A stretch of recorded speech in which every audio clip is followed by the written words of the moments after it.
She put over 1,500 people in jail for marijuana violations and then laughed about it when she was asked if she ever smoked marijuana. She blocked evidence that would have freed an innocent man from death row until the courts forced her to do so. She kept people in prison beyond their sentences to use them as cheap labor for the state of California. Look, she's a former prosecutor. Now, Mike Pence beat her during the 2020 campaign, and then Tulsi Gabbard took her to school during the Democrat primaries in 2020. She has a history. She has policies where she said she's going to do something and then she does something opposite.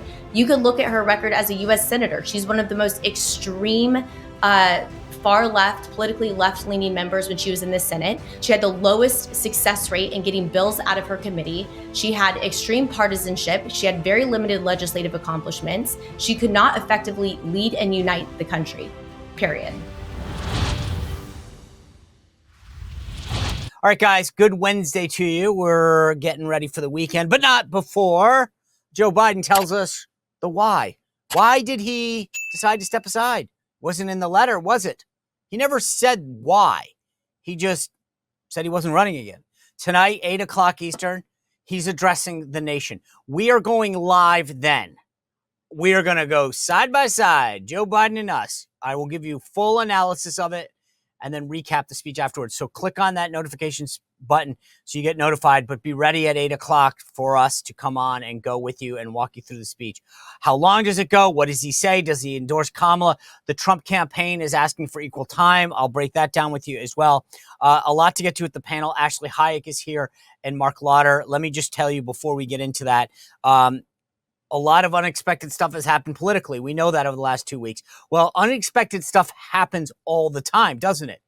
And that's why I have a Patriot Power Generator 2000X in my house, not too far from right here, as a matter of fact. And the cool part about it is I've had experience with generators. The power went out several years ago. I had a regular generator. I had to run back and forth to a gas station to fill it up with gas. Had to hope that it was open, by the way, because you didn't know. And you have to time those things. They only last for a few hours. The Patriot Power Generator, though, runs for hours on end on a solar panel that comes free with it. Okay? No running to the gas station, no fumes in your house, no noise. You can literally bring it into your house and it powers the most powerful things. Your refrigerators, tablets, computers, TVs, medical devices. It's portable. You can lift it up and carry it into your house. You can bring it to a neighbor's house, a friend's house, bring it to a sporting event or an outdoor activity. That's the cool thing about it. Unbelievably versatile. And no gas needed, no fumes, no worried about the logistics. Powers the most powerful things. Go to 4patriots.com/Spicer, 4patriots.com/Spicer. Here's the thing. Aside from being completely practical, this will be a lifesaver in the case of an emergency, a natural disaster, a hit on our electrical grid. Do not be caught behind the curve. Go to 4patriots.com/Spicer right now and get your Patriot Power Generator 2000X now. All right. I want to bring in the panel, Marc Lotter. You guys remember him. He was the director of strategic communications on the Trump 2020 campaign, as well as a special assistant to the president in the Trump White House. We worked together at the beginning. And then Ashley Hayek, who is the executive director of America First Works. She's the chief engagement officer of the America First Policy Institute, as well as a veteran of the Trump 2020 campaign. We're going to break down all things speech tonight and Kamala Harris going forward. How should Trump react? Boom, bang, bang. We got it all. Let's bring them in.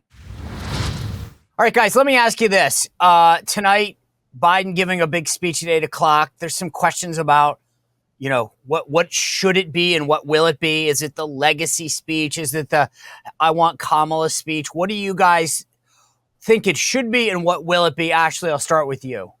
I'm hoping he can actually get through the speech. We saw him getting onto the plane and I actually am starting to feel so bad for him. This man was bullied out of his opportunity to run for a second term. Not that he should run for a second term, but it's really awful what they've done to him. And I don't know what he's going to say. I think he will try to make a little bit of legacy. I think he's going to be forced to endorse Kamala because that's what they're making him do, even though he hates her and they hate each other. But there's just going to be constant strife within that office. And even though people say he's not going to resign, I am not completely convinced that he does not step down yet. Why? What makes you, why? I mean, let me give you my case and then I want to hear yours. I believe we've talked about this, all of us. the Biden family, right? The Jill loves to be on the cover of Vogue. Hunter and his brother James love to grift. Why would they? I mean, my contention is maybe he wants to. They're not going to let it happen.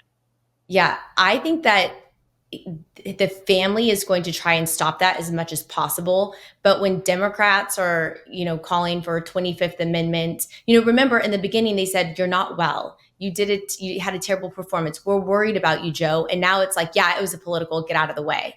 So, right. But so why would you get out of the way now? They're giving him a pass. They're like, okay, no more 25th Amendment. Because Kamala is so unelectable, they're going to install her, and then she can run using all of the services of the taxpayer and have that title. They give her that, first Black woman, rah, whatever. But I think that it's still on the table. I'm not saying they will. I'm just saying I think this isn't over till it's over. Yeah, and I'm really surprised too. I mean, if you think about it, I mean, if Joe Biden were to step down as president, his legacy would be one of, him, doing the patriotic thing and also giving us the first female president in history. That's something that goes with his legacy for history. And but to Ashley's point, I'm sure Hunter and James still have money to make. Hunter needs to be pardoned.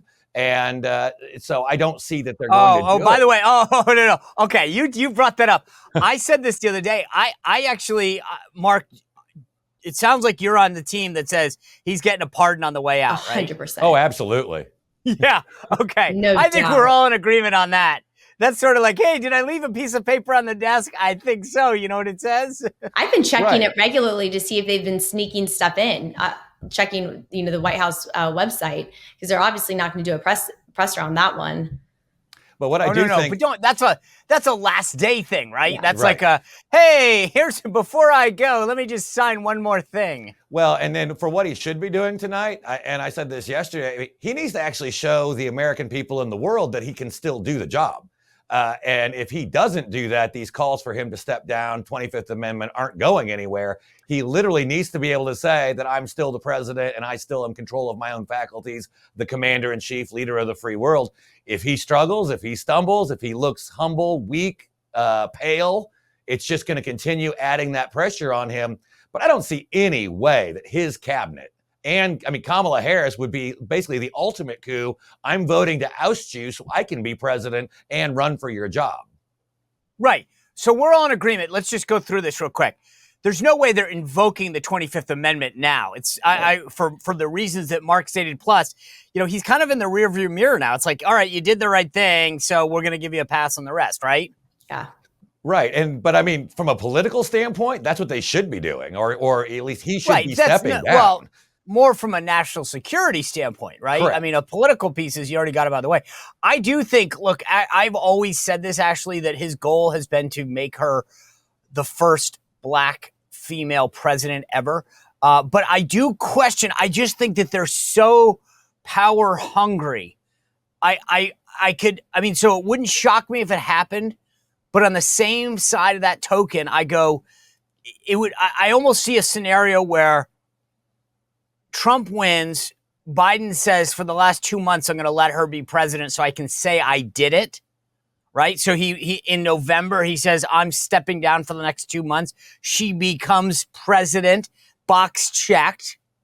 But I don't think he does it before then. I think he's got a lot of things he wants to do and enjoy before that time is up. Plus, I honestly think he wants to be able to, he wants to have the parties and the goodbye, farewell events that go along with what he's done.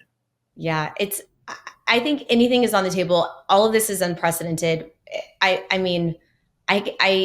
didn't think he would debate. They made him debate. I didn't think, and I really believe the reason they did this, looking back on the whole situation, is because she is so unelectable.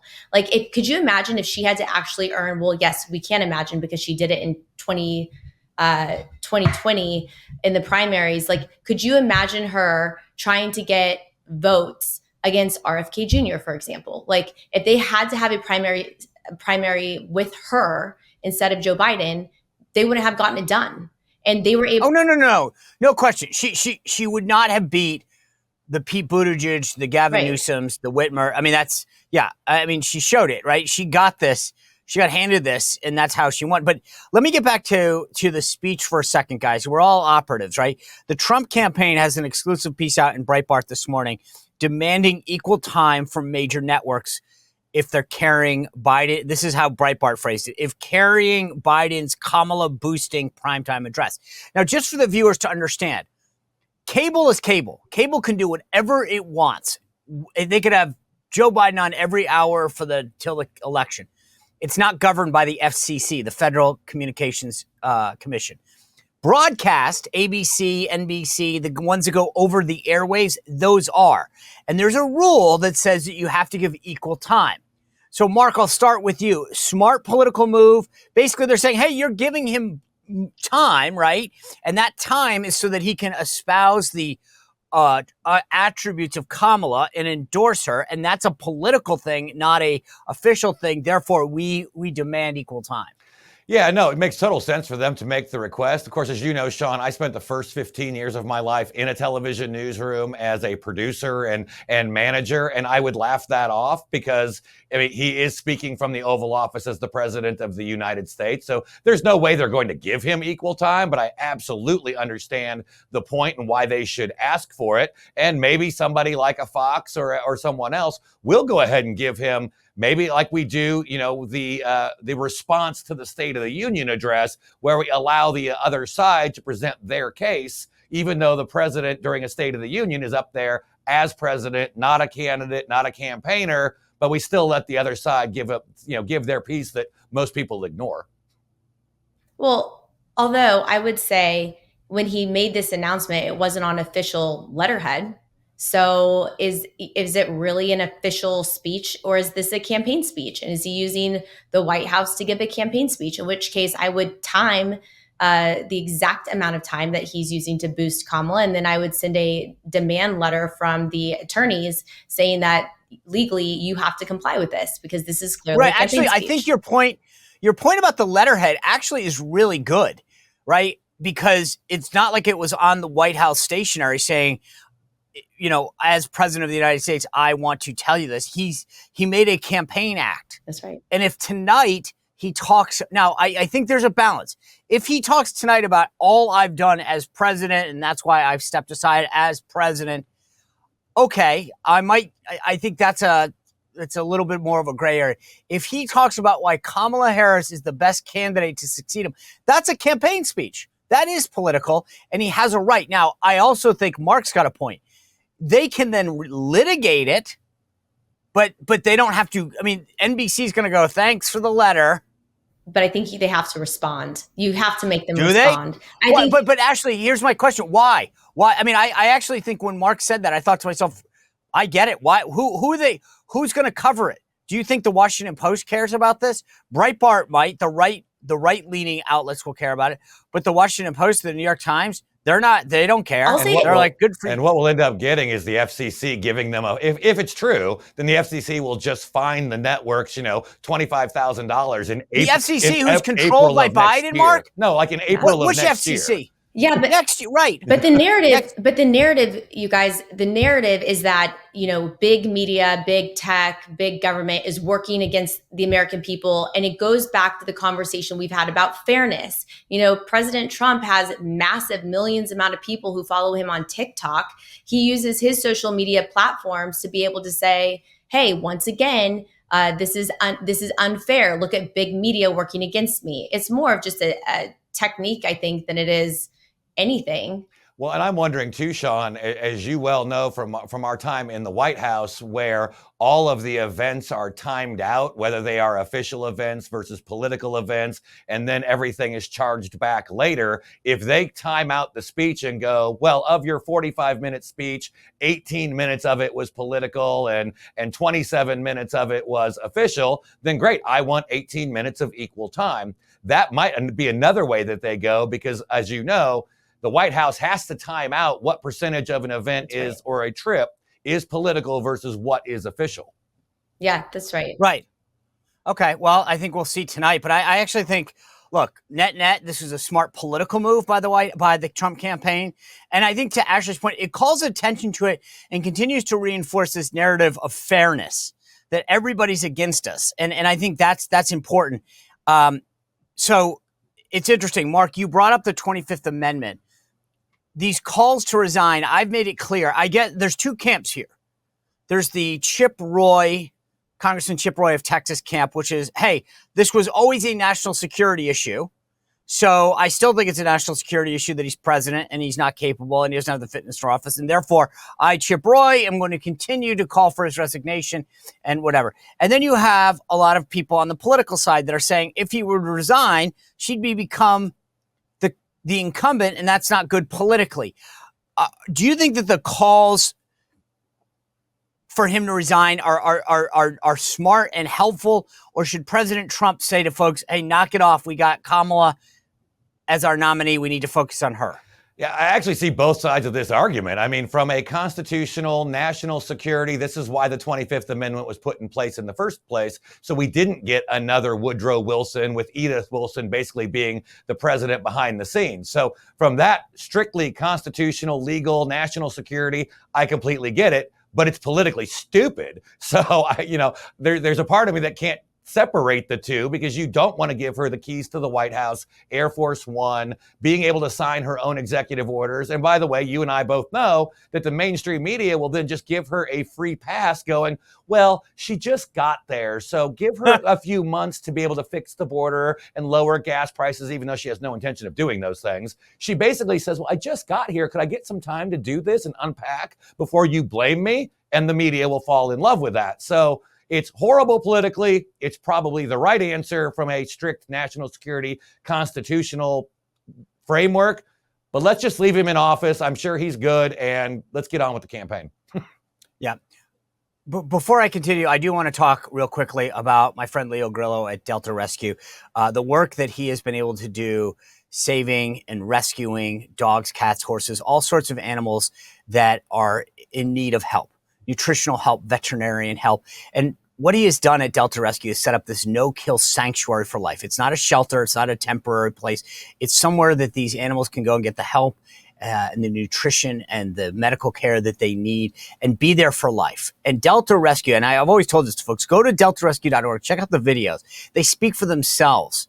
But the only way that we can sustain the work that Leo has done is if we go on to deltarescue.org, check it out. If you're an animal lover, you've rescued a dog or a cat or whatever, and you want to help, make a contribution at deltarescue.org. But more importantly, and I've told you this before, what Leo has done is amazing. I've had some great conversations with the guy. He is so committed to this cause.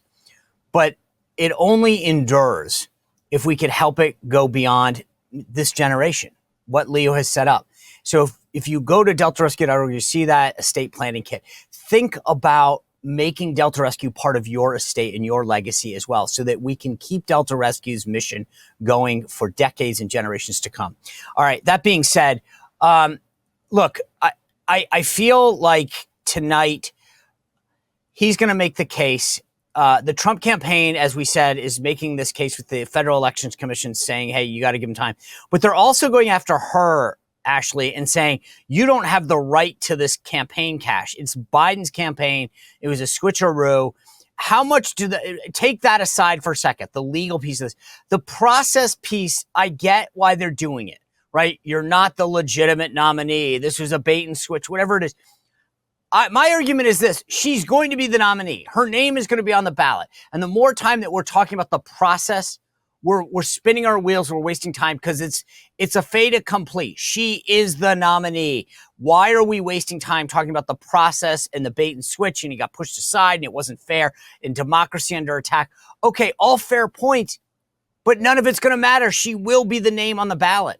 So first of all, money is the blood of politics, right? So money is what gets you to be able to do your ad buys, your canvassing, all of the things. It's the blood of politics.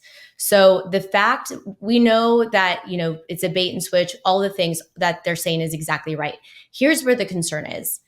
To raise a significant amount of money, it takes a lot of time. And so the more time the left has tied up President Trump in the courts, the more time she has to actually say that these funds are rightfully hers. It keeps her and her team distracted and not working on their campaign. And quite frankly, it's not fair that this elite group of people pushed out the president, bullied him out of this race, and then she just gets to come into everything that was set up that was really for Joe Biden. Like, that's not right. The other piece of this is what I'm curious about is that people donated to Biden Harris. They didn't support Harris Shapiro, Harris Kelly, Harris Bashir, whoever it's going to be. So the question is, anything that is used for that VP, should that have to come from a separate pot of money? That would be my question, because it was not intended for whoever she chooses as her VP. But I get your point. All legitimate. I agree with you, right? But here's my point. It's like no one's going to stop them, right? Until after the fact. So why are we spinning our wheels focusing on something? It's kind of like the FEC thing that we just talked about.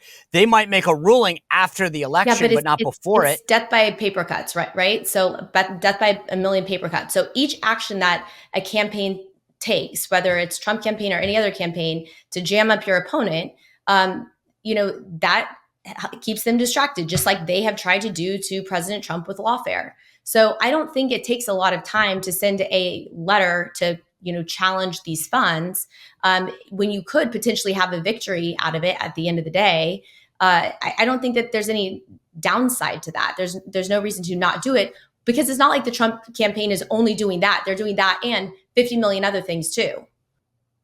Yeah, I agree with you. I agree with you, Sean, on this. I mean, I agree that they have to do it. It's just kind of a technical thing. But from a public-facing standpoint, I think we've got to focus on how radical she is. And we cannot just let her redefine herself. I mean, rule number one in campaigns, define your opponent before they define themselves. And Lord knows there's a lot of tape out there. There are a lot of horrible positions that she's taken. And then, of course, she owns all of Biden's horrible policies and horrible results.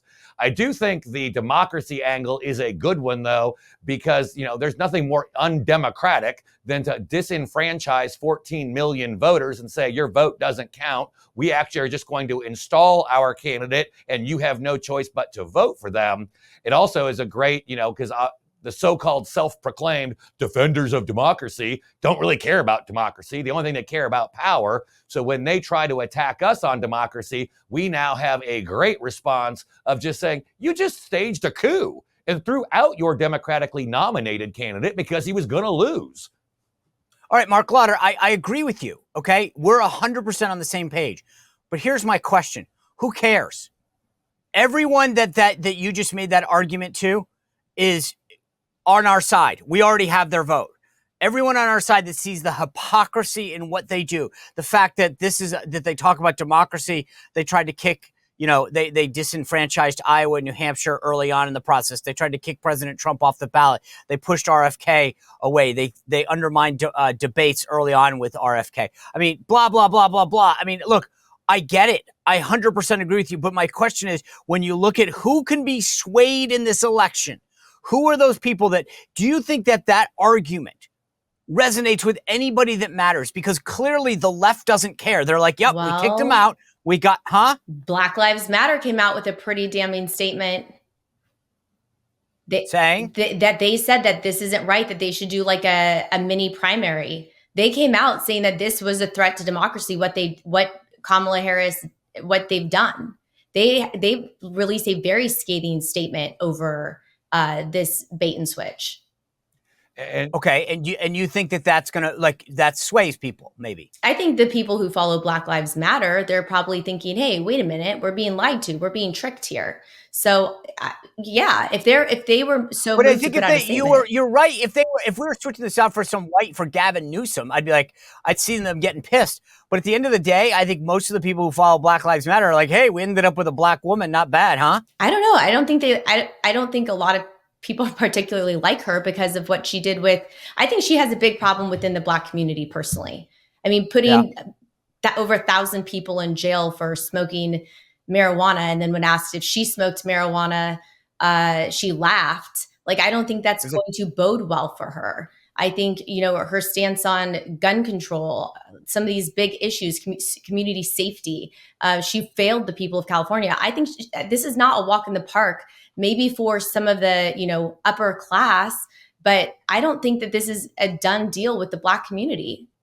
No, and to your point, Sean, obviously when I have to go on some of the legacy media, left-wing media outlets, it's a great defense response when they come back with the threat to democracy. But this election is going to be decided on the same things it was going to be decided on before the debate, when Joe Biden was at the top of the ticket. People can't afford gas and groceries. There's 12 million people here in our country illegally. The world is at war, and the Democrat Party is tearing itself apart because they're anti-Israel and pro-terrorist. And so when we keep pushing it back, and there was a great memo, I think, yesterday from Tony Fabrizio, the pollster for Donald Trump, saying, look, she's going to have her honeymoon. She's probably going to take the lead in the next 2 or 3 weeks in some of the national polls. But once things settle down, once she's introduced to the American people, and once they realize she's not going to make things more affordable, it's not like she's going to say, drill, baby, drill, and we're going to get cheap gas again. It's going to go back to right where it was before they switched her out and put her in. Yeah, real quick, before we talk, since you brought up the cost of things, one of the things that I have told people about, and I've put my money where my mouth is. I know a lot of people are getting hit up all over the place to invest in gold and silver and precious metals. I did the same thing. I mean, you see it everywhere. There's digital ads, radio. People are talking about the effect of higher inflation rates, the cost of doing business now because of Biden. I invested in precious metals. I did it through my friends at Bishop Gold Group. You can too. If you go to bishopgoldgroup.com/Sean, you get a free gift when you go do that. But here's the thing. Like I said, everybody's hitting you up for the same thing. This is where you should put your money. This is what should happen. I had to think about, if I wanted to do that, some people have a 401k or an IRA. I wanted to expand my portfolio. And I knew that the folks at Bishop Gold Group were the folks that I could trust. They were the ones who I felt had integrity and experience. And I gave them a call. I went to bishopgoldgroup.com/Sean, set up a call with them. And they explained to me the different strategies, the different allocations, how I could liquidate gold, whether I could hold it or they could hold it. What do I want to do in 10 or 20 years when I want to get rid of it? They walked me through the entire process and set up an individualized strategy for me. So whether you want to expand your investment opportunities, whether you've got an IRA or an old 401k that you want to roll over and you want to get in on this, trust the people that I do. I literally put my money where my mouth is. When I wanted to do this, I called the folks at Bishop Gold Group, bishopgoldgroup.com/Sean. You can do what I did to start your journey through precious metals. All right, Mark, this is the thing though. You talked about the attack, and this is where I want to get into the messaging on Kamala Harris. It seems like it's all over the board right now. Some people are talking about her tough on crime stances, as Ashley kind of referred to, how that might have disenfranchised her with the Black community because she, incarcerated a lot of people back during her day as prosecutor. Some people really want to prosecute the case on her record as VP. Ashley, what do you think is the most, I think we need something from the top down, from the Trump campaign that said, these are the messages that we are going to go against her on. But it needs to come sooner rather than later, because I've seen folks from all spectrum, the full spectrum on the right, and everybody's got their own take on what to do with how to go after her. So I've said this all along. It doesn't matter if it's Biden or Harris or anybody, Gavin Newsom, they all represent the same exact thing. And there are 4 main issues that I see that people are going to vote on. The first being the economy, something Mark talks a lot about. The second is going to be the border. She said, do not come. And then caravans, it was almost like that was the call to action for the caravans as they made their way millions across our border. Third is going to be public safety. People are just completely in New York City. That's what's making all of these blue states swing states or target states now because of the public safety crisis. And then the last thing is going to be energy. She is an extremist when it comes to Green New Deal, policy. So I think those four issues are going to be the top issues. Now, of course, there's some spin-off things. For example, Israel will be a big issue with the uncommitted voters in Minnesota and Michigan. But in terms of effective messaging, those are the 4 policy issues that affect people on a daily basis. And I think economy, Marc Lotter probably is shocked that I'm saying this right now because I'm a big person on border, but economy is the number 1 issue. People are deciding whether they have enough money to heat or eat. A lot of people can't even afford a vacation. And she was this deciding vote, if you remember, on the American Rescue Act or whatever it was called. That was the first $5 trillion bill that started the speed up of all of the inflation that's happening today. Yeah, and I agree. I agree completely with what Ashley's saying. And then what I typically try to do as well is add a little bit of a Kamala word salad onto the end of it, because I do think, she's got the unique, horrible policies that we can attach to her that she has supported, but she's also just not competent to be our commander in chief and the president, leader of the free world. And so typically, even though I talk about, Green New Deal or the inflation, the border, whatever, and they go, and remember, the woman who wants to be the commander in chief explained the Ukraine-Russia war to us as Ukraine is a small country next to Russia, which is a big one. All right. So here's the thing I would argue. A lot of people think about so many of the things that Donald Trump promised during his campaign in 2016. To me, what makes the difference, what I believe when I make the case for Donald Trump, is I go, listen, he said all these things, and then guess what? He actually did them. And so many politicians come forward to the American people during a campaign season, promise them the moon, and then spend their reelection telling you why they couldn't get things done, but they need 4 more years. Donald Trump made it so much easier for us because we could say, he told you he was going to do something. He executed on it. He got it done. And our country is better. Our communities are safer. Our prosperity is higher. And I think that's what makes him unique. And the reason I bring that up is that I think one of the things with Kamala is that she can say anything she wants. Where's the balance, Ashley, between us talking about her policies and then talking about her sort of record/personal, right? You know what I'm saying? Like with Trump, the personal is, yes, he supported all these things, but then he personally did them. He renegotiated NAFTA. He got us out of the Iran agreement. He moved the embassy to Jerusalem. All of these things that people said you can't do, Donald Trump said, I'm going to do it, and he executed. I think the record and the personal actually matter. People who don't like Donald Trump, by and large, it's not the policies that get him, it's the personality. The reason I bring that up is how much actually should we focus on the personality of Kamala Harris versus the policy? Well, I think it kind of goes hand in hand. So, for example, on the border crisis, she was one of the people that perpetuated the stories about the Border Patrol agents whipping the illegal aliens coming across the border, which was later proven to be false. She likened it to slavery, which was completely disgusting. And it was a lie. And she never apologized. And she hasn't done anything as the border czar, as we pointed out her title was. Go back to the Second Amendment. Go back to her role as California Attorney General. She did not address a backlog of cases involving dangerous individuals who possessed firearms, and she got completely annihilated for that in California. A lot of the local LA Times were writing stories about it because it was such a huge public safety issue. But then she says she's going to write an executive order, if elected, to take away everyone's guns. So that she has a history. She has policies where she said she's going to do something and then she does something opposite. You could look at her record as a U.S. senator. She's one of the most extreme far left, politically left-leaning members when she was in the Senate. She had the lowest success rate in getting bills out of her committee. She had extreme partisanship. She had very limited legislative accomplishments. She could not effectively lead and unite the country, period. You know, Mark, the thing that I have found fascinating, I've been warning of this when I said to people weeks ago, if he drops out, Kamala will come in, and then the cavalry will come to her rescue. And the cavalry is big tech, academia, government institutions, corporate America, and obviously the media. And the media, and this gets back to the record and to the policies, right? So a lot of Republicans have pointed out kind of what Ashley was saying on the border, and here's her record. Axios came to her rescue and said, no. She was never the border czar. That's a right-wing Republican talking point. She was only supposed to be finding the root causes. Then CNN comes after Axios and says, hey, here's all the times that Axios used the term border czar in their reporting, right? And it's now been pointed out by a lot of folks that Axios was the one that called her the border czar. So you can say that it's, but the broader point that I want to get at is the media doesn't care. They are running to her defense to prop her up and to say, I don't care. We need to rescue this person. Joe Biden did the right thing. He stepped aside. We're back. We're on the team. We got the water. We're carrying it for you, Kamala. Don't worry.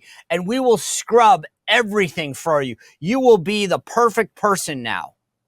No, you're absolutely right. And the challenge for the Trump campaign is that we've got, 100 and some days until the election. And so you're not just going to be running against Kamala Harris and whoever she picks as her vice president. You're going to have the entire legacy media operation out there running defense for her, calling her historic. I mean, we saw a little bit of that during the 2016 campaign with Hillary when it was the opportunity to have the first female president.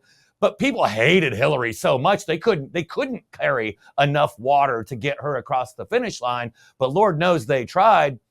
I don't think there's nearly as strong of negatives.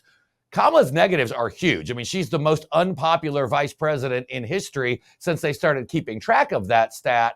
But people don't have this visceral reaction to her like they did Hillary. So I would say, I mean, the pressure is on the Trump campaign to dump $100 million or something now, start defining her, get those word salads, get those records, get her quotes about taking away gun buyback programs and the Green New Deal and Medicare for all and illegal immigrants should get free health care. All of that stuff needs to come back, and it needs to come back quickly before the media and Kamala get to define her own biography.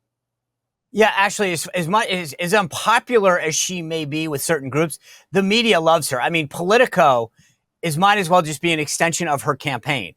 The one of the authors of Playbook is literally on her staff. I mean, they will cover up everything. They glamorize. I mean, they literally wrote a story the other day about how she was eating pizza with anchovies as she was fielding calls and, rescuing puppies. It was amazing to watch this happen. But make no mistake about it, as unpopular as she may be with some segments of the population, the media loves her. Oh, of course they do. But they didn't love her. Remember when she first came in as vice president, there were all the stories and the leaks that they were running on how she was like a terrible boss, that she yelled at her staff, that they had to do mock dinners because she didn't know how to act and she didn't know how to win people over, and public speaking courses and all these different things because she was so terrible. And then again, to your point with the flip of a switch, the machine is turned on for her because she's going to come in and save the day, even though she's actually never won or saved anything in her history of being a political person. She literally embodies failing up in Washington. So there's that. Mark, it's funny. There's a memo out from Jen O'Malley Dillon, who is the campaign chair for now the Harris campaign. Her boss was Biden up until like 72 hours ago. And she writes in this memo, the VP is well positioned to expand support from 2020, drawing the support of voters who have moved towards their Democrats since the 2020 election. In many cases, these voters did not vote for the Biden-Harris ticket, but came out in support of Democrats in 2022 as Donald Trump's Republican Party grew more and more extreme. There are also more persuadable voters who the campaign intends to target. About 7% of voters remain undecided in this race, and these voters are disproportionately Black, Latino, and under 30. They are more likely to have supported the Biden-Harris ticket in 2020. So this is who they're going after, right? They're basically saying, this is our coalition, and this is who we believe gets us over the top. And remember, it doesn't take that much. 10,000 votes here, 10,000 votes there in these battleground states, and that's all the difference. And when you move the number of people who were concerned about Joe Biden's age, that's a lot of people, and you've got a decent audience to cull from. So was that memo written on Disney letterhead? Because clearly she's in fantasy land. I mean, I saw a segment on CNN this morning where they actually had a new poll post the announcement where it shows that Kamala Harris is still doing 11% worse than Joe Biden did in 2020 with young voters. And that's because young voters can't afford to buy their first house. They can't afford rent. They can't afford gas and groceries. All of those things don't change. And so I was looking at this the other night. The final Real Clear Politics average of 2020 had Joe Biden winning by 7.5 points. The final national vote tally was 4.5 points. It came down to 43,000 votes in 3 states. Unless Kamala Harris is leading by about 4 to 5%, she's losing this election, because I think enough groups, whether it's 3 or 4% of the Black community, if it's 5, 8, 10% of the Latino community, if it is 10, 11% of the young vote, all switch, That's more than the 43,000 votes in 3 states that Donald Trump needs to win. Yeah. Ashley, there's always this talk, or there's this talk on the left in the media about this Project 2025. Like I've talked about it on the show. How much of an issue, like they continue to bring it up in the campaign. I am one that thinks that for most people, they're like, I don't know what you're talking about. Do you think that this will continue to be, or is going to be something that we continue to hear about from the now Harris campaign? Unfortunately, yes, I do. Because what we saw, so we were on the ground in 2023 on a couple of the local races, just monitoring, watching to see what tactics were being used. What the left does is they use fear mongering, right? So they have 2 main talking points, which you'll continue to hear from the Harris campaign. The first is abortion, because they can't help themselves. It's the only thing that they know how to talk about. And they're too extreme on that issue. We're seeing that people are starting to awaken to the fact that they are such radicals on abortion. The second thing they'll talk about is, I call it bad MAGA. So they used to point back to January 6th. That doesn't resonate as much anymore. So Project 2025 is their new January 6th. And so those will be the 2 talking points. She can't run on the record. A couple of folks have tried to say, oh, she's got a great record. She's awesome. She's not. She refused to seek the death penalty for a cop killer. She owns Bidenomics. They're now Harrisonomics, whatever we want to call them, but Kamala-nomics. But she's done. Like, she does not have anything else to run on. So that will be what they point to in their fear mongering. It's the bad MAGA movement from the left. I'll tell you one thing, though, Sean, and as you well know, I work for a conservative think tank in my day job that is not aligned with Project 2025. But the one thing I will say, and I've answered this question on other networks, is what do you think tanks do? It's in their name. Oh, it's no, an no. entire industry. And they hope, both right and left, they just hope that some candidate for governor, Congress, Senate, president, whatever, will be like, ooh, I like what you did here. I like what they did there. I'm going to put this together and make something out of it. I mean, these think tanks literally get paid by the word. Right. No, but that's, again, and the thing is so funny is that if I were on the Trump campaign, I'd go to the Center for American Progress and pick out some nutty things that they're saying, or Brookings or whatever, and say, okay, then fair is fair. Then this is where you're aligned. I mean, why not sort of, because if the media is going to give them a pass on associating Project 2025 with Trump because a think tank said so, and by the way, beyond even what you're saying, their job is to go out and to talk to officials. I've talked to several over the course of the last several years about the first term of Trump. I talk to documentarians all the time. That doesn't mean that's an endorsement of everything that they say. And so I think that if the Trump campaign were smart, they'd go out, pick out some of the nutty things that the Center for American Progress, et cetera, say about Trump, about Biden, and saying, okay, these are the Kamala Harris policies. Before we go, I got a couple things I want to touch base, though, quickly on. Donald Trump came out and said he wants to debate Kamala Harris now. Is this a good idea or a bad idea, Mark? I think you do one debate, you have to do it. Look, she is a formal... Do you? Do you? I would say, hey, guys, you guys did the bait and switch last time. You gave us CNN, you got the rules you wanted, and then you blew your candidate. I'm not going to waste my time again. I do think the American people do want to see the 2 leading candidates square off against each other at least once. I think there's that expectation. And obviously, it would be the left and the media would say, oh, Donald Trump's afraid to debate Kamala. So I think you do the one. Look, she's a former prosecutor. Now, Mike Pence beat her during the 2020 campaign. The Fly may have been the ultimate winner, but and then Tulsi Gabbard took her to school during the Democrat primaries in 2020. Right. So, she's easily beaten, but you have to remember, she's not likely to have the brain freezes and the misstatements that Joe Biden did. So Donald Trump will everything he says, every roll of his eyes will be magnified, cut up by the mainstream media in this debate. Ashley, the last thing I want to ask both of you before we go, let's play the Veep stakes. Who do you think she's going to end up choosing? I know who I'd want her to choose. I think she'll ultimately end up choosing Kelly out of Arizona.